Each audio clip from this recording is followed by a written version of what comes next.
Tällä videolla käsittelen taloudellista minimalismia ja mitä se juuri minun kohdalla tarkoittaa. Kaikille se ei välttämättä tarkoita samaa, mutta nämä ovat minun ajatuksiani aiheeseen.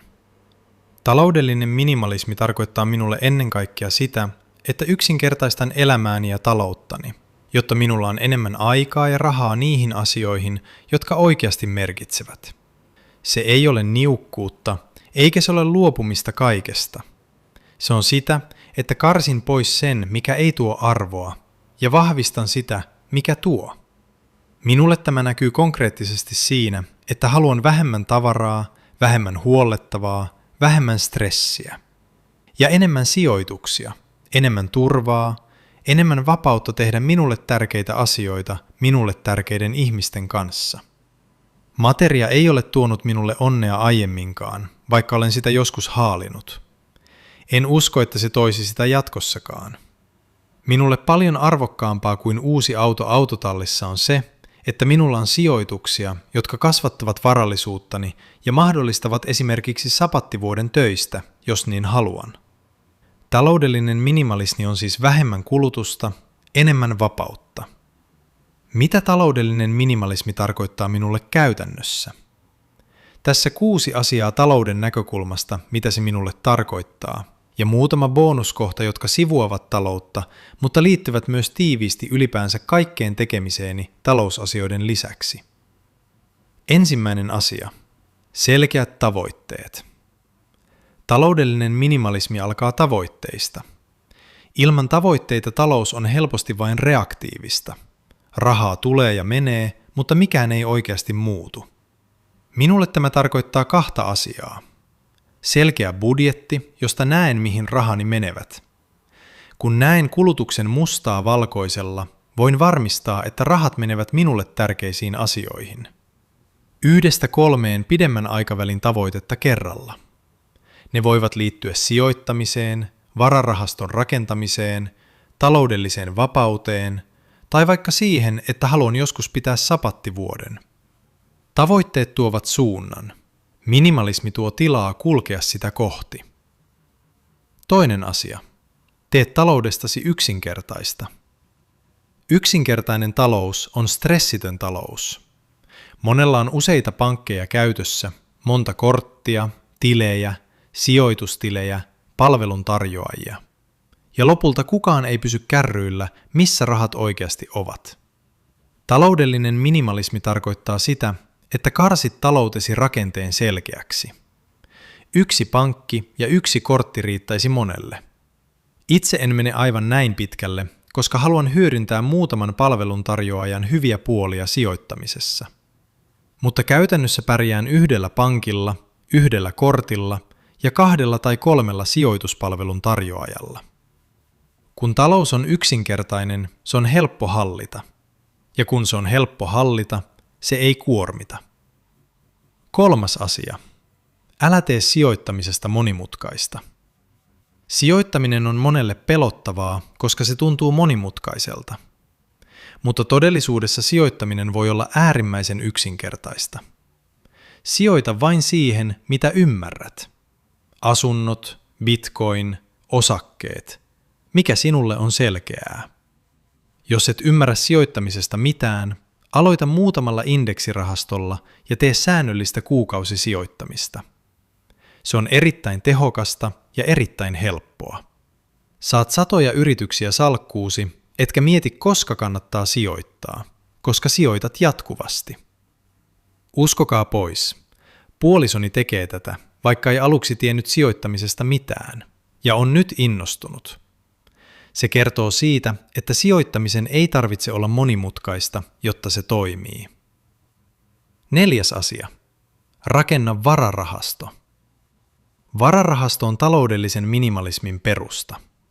Kun auto hajoaa, et tarvitse pikavippejä tai luottokortteja, jos vararahasto on kunnossa. Vararahasto tuo mielenrauhaa. Se on kuin taloudellinen turvavyö. Moni aliarvioi vararahaston merkityksen, mutta se on yksi tärkeimmistä asioista, jotka tuovat taloudellista vakautta. 5. asia. Rakenna varallisuutta ennen tuloja.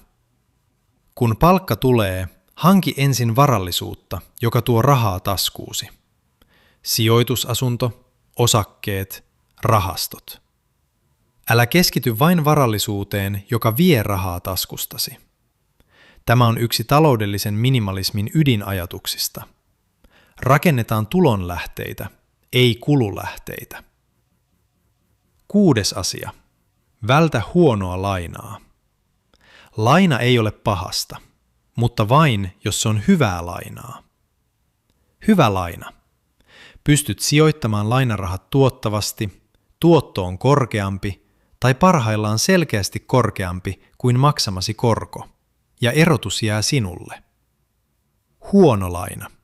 Autolaina, koska lähes aina auton arvo laskee rajusti. Ja toinen huonon lainan esimerkki on luottokorttivelat, joissa korot voivat olla 10%. Näitä kannattaa välttää. Ne syövät taloudellista vapautta ja tekevät taloudesta monimutkaisen. Ja tässä ne lupaamani bonuskohdat, jotka sivuavat taloutta, mutta liittyvät myös tiiviisti kaikkeen tekemiseeni.